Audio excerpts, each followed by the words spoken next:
ரே டாலியோவோட புகழ்பெற்ற பிரின்சிபிள்ஸ் பத்தி தான் நம்ம இன்னைக்கு ஆழமா பார்க்க போறோம். இது வெறும் தத்துவங்கள் மட்டும் இல்ல, நம்ம வாழ்க்கையை வழிநடத்த உதவும் ஒரு சக்தி வாய்ந்த சிஸ்டம்.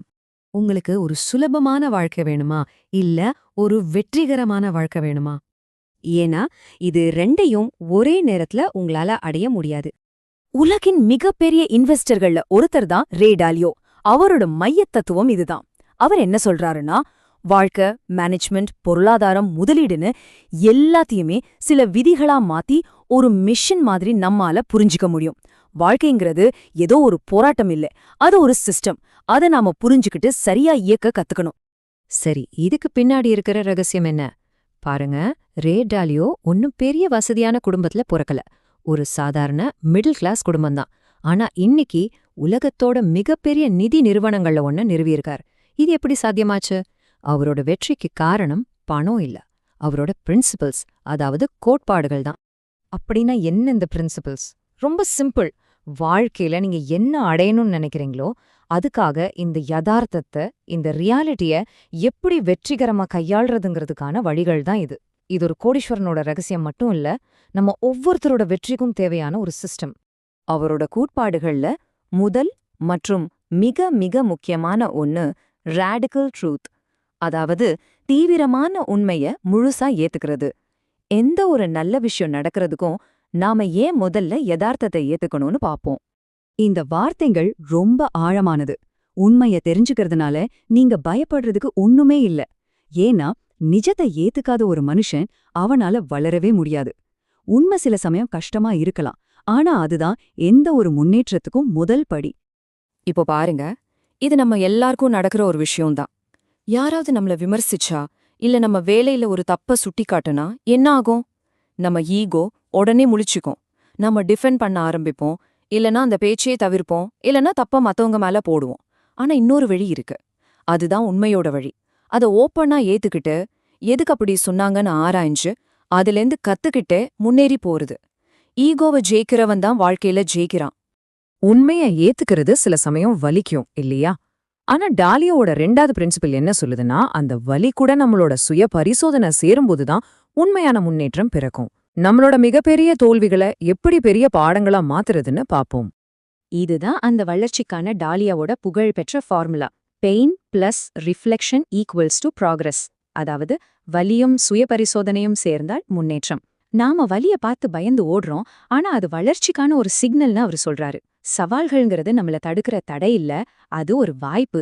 அதிலிருந்து மதிப்புமிக்க பாடங்களை கத்துக்கிறதுக்கான வாய்ப்பு. சுருக்கமா சொல்லணும்னா, வலி இல்லாம வளர்ச்சி இல்ல. ஒரு சிம்பிள் எக்ஸாம்பிள் எடுத்துக்கலாம். ஒரு எக்ஸாம்ல ஃபெயில் ஆயிட்டா என்ன பண்ணுவோம்? சில பேரு சிஸ்டத்தை குறை சொல்வாங்க, சொசைட்டிய குறை சொல்வாங்க, அவங்க அங்கேயே நின்னுடுவாங்க, அதே தப்ப திரும்பவும் செய்வாங்க.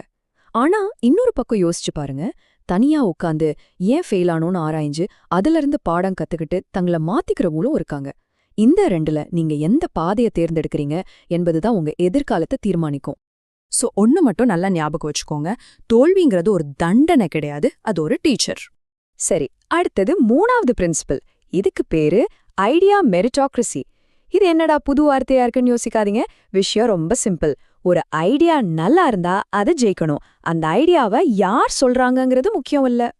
அதாவது ஒரு முடிவு எடுக்கிறதுக்கு காரணம் ஒருத்தரோட பதவி கிடையாது, அந்த ஐடியாவோட தகுதி தான் காரணமா இருக்கணும். இங்க லாஜிக், எவிடன்ஸ் இதுக்கு தான் மதிப்பு, ஸ்டேட்டஸ்க்கு இல்ல.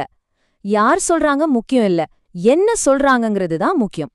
நம்ம ஒரு ஆஃபீஸ் கல்ச்சரை கொஞ்சம் யோசிச்சு பாருங்க. இது அதுக்கு நேர் எதிர். டாலியோவோட கம்பெனில ஒரு இன்டர்ன் கூட சிஇஓவை கேள்வி கேட்கலாம். ஏன்? ஏன்னா அங்க எது முக்கியம்னா அந்த வாதத்தோட தரம் மட்டும்தான். ஈகோவுக்கு வேலையே இல்ல, லாஜிக் மட்டும்தான். ஏன்னா எமோஷன்ல எடுக்கிற முடிவுகள் வளர்ச்சியா அழிச்சிடும். 4வது பிரின்சிபல், உங்க வாழ்க்கைய ஒரு சிஸ்டமா மாத்துங்க. அதாவது சில சமயம் நமக்கு மோட்டிவேஷன் இருக்கும், சில சமயம் இருக்காது. ஆனா அந்த மோட்டிவேஷன் இல்லாதப்ப கூட உங்களுக்காக வேலை செய்யற மாதிரி சில சிஸ்டம்ஸ உருவாக்குங்க. டாலியோ அவரோட வாழ்க்கையவே ஒரு அல்காரிதம் மாதிரி தான் பார்த்தாரு. ஏன்னா மோட்டிவேஷனை நம்புறத விட ஒரு சிஸ்டத்தை நம்புறது நல்லது. இந்த உதாரணத்தை பாருங்க. பணத்தை சேமிக்க 2 வழி இருக்கு. ஒன்னு மோட்டிவேஷன் இருக்கும்போது சேமிக்கிறது.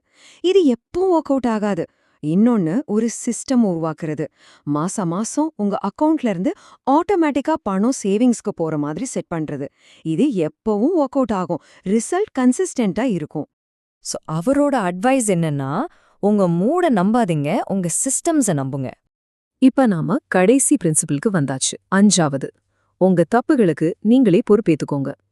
நாம உருவாக்கின சிஸ்டம்ஸ்ல தப்பு நடந்தா அதுக்கு பொறுப்பேத்துக்கிறது எப்படி நமக்கு பவரையும் நம்பிக்கையும் கொடுக்கும்னு பார்க்கலாம். இந்த பழி போடுற விளையாட்டு இருக்கு இல்லையா, அது வாழ்க்கைய ஒரு ஸ்லோ பாய்சன் மாதிரி கொஞ்சம் கொஞ்சமா அழிச்சிடும். அதனால யார் மேல தப்பு, யாருக்கு கிரெடிட்னு யோசிக்கிறத விட்டுட்டு எது சரி எது தவறுன்னு மட்டும் பாருங்க. அப்பதான் நாம அதுல இருந்து கத்துக்கிட்டு நம்ம சிஸ்டத்தை இன்னும் பெட்டர் ஆக்க முடியும். டாலியோ எப்பவும் அவரோட தப்புகளை ஓப்பனா ஒத்துப்பாரு. அதனாலதான் அவரோட டீம் அவர் மேல அவ்ளோ நம்பிக்கை வச்சிருந்தாங்க.